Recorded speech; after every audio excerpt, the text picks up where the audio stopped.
C'est un grand espoir dans la prise en charge des malades d'Alzheimer. Des chercheurs toulousains ont réussi à stimuler la croissance de nouveaux neurones dans le cerveau de souris touchées par la maladie.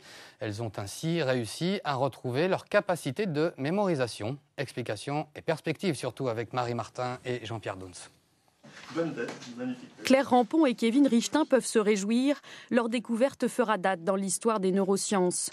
Depuis près de 5 ans, le duo planche sur le processus de la mémoire en travaillant sur des souris génétiquement modifiées présentant des mutations identiques à celles relevées sur des patients Alzheimer. Objectif de l'étude, stimuler les cellules souches du cerveau et les forcer à devenir des neurones tout neufs.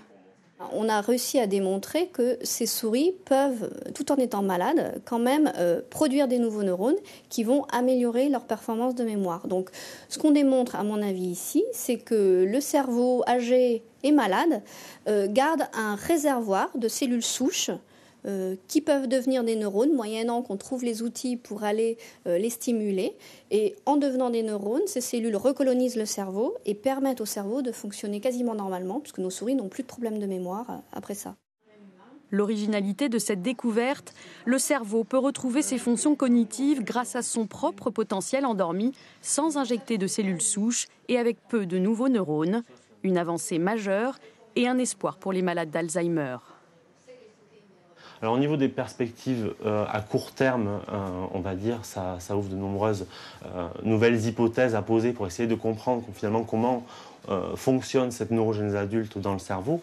Et à plus long terme, on peut espérer finalement trouver des médicaments qui seraient capables d'amener le cerveau adulte à produire plus de nouveaux neurones et permettre de compenser les troubles de la mémoire qui existent par exemple chez la personne âgée. Bien sûr, le chemin de la recherche sera long avant même d'arriver à des études sur l'homme. Mais on sait maintenant que le cerveau âgé ou malade garde des capacités qui ne demandent qu'à être stimulées.